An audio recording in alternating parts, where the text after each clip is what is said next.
নিজের মেধা, প্রতিভা এবং কর্ম দিয়ে যারা এখন পর্যন্ত বাংলাদেশকে বিশ্বের দরবারে সবচেয়ে বেশি পরিচিত করেছেন তাদের মধ্যে অন্যতম ক্রিকেটার বাংলাদেশের ওয়ানডে অধিনায়ক মাশরাফি বিন মুর্তজা। বাংলাদেশের ক্রিকেটের এক উজ্জ্বল নক্ষত্র, একটি প্রেরণার নাম। পুরো দলের প্রাণভোমরা তিনি। আজ তার ৩৬তম জন্মদিন। ক্রিকেটের উজ্জ্বল এই নক্ষত্রকে জন্মদিনের শুভেচ্ছা জানিয়ে ক্রিকেটের সর্বোচ্চ সংস্থা আইসিসিও জন্মদিনে মাশরাফিকে শুভেচ্ছা জানালো খোদ আইসিসি। যা লিখল, শুভেচ্ছা জানিয়ে আইসিসি লিখেছে, তিনি সম্প্রতি বাংলাদেশ ক্রিকেটের জন্য ২৫০ ওডিআই ক্রিকেট নেওয়ার প্রহন টাইগার্স এবং একদিনের ফরম্যাটের অধিনায়ক। শুভ জন্মদিন মাশরাফি বিন মুর্তজা। ১৯৮৩ সালের আজকের এই দিনে নড়াইলের এক সম্ভ্রান্ত পরিবারে জন্মগ্রহণ করেন বাংলাদেশ ক্রিকেটের সবচেয়ে বড় তারকা। তার বাবার নাম গোলাম মুর্তজা স্বপন, মায়ের নাম হামিদা বেগম বলাকা।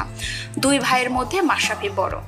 ক্রিকেট অবশ্য মাশরাফির অনেক চড়াই উতরাই পার হতে হয়েছে। সাফল্যের পথ কখনো মসৃণ, কখনো ছিল বন্ধুর। বেশ কয়েকবার ইনজুরির কারণে তাকে ছিটকে যেতে হয়েছিল, কিন্তু অনমনীয় অদম্য শক্তিতে ফিরে এসেছেন প্রতিবারই।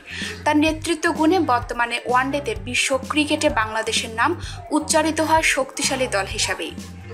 দীর্ঘদিন ধরে টেস্ট ক্রিকেটে খেলেন না মাশরাফি বিন মুর্তজা, আর টি-20 ক্রিকেট থেকে অবসর নিয়েছেন। এখন শুধুমাত্র ওয়ানডে ফরম্যাটে খেলছেন তিনি। ১৯৬টি ওয়ানডে ম্যাচ খেলে ২৫১টি উইকেট নিয়েছেন এই পেসার।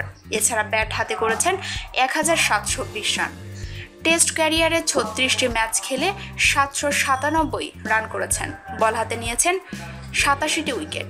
টি-20 ক্রিকেটে তিনি ৫৪টি ম্যাচ খেলে ৩৭৭ রান ও ৪২টি উইকেট নিয়েছেন।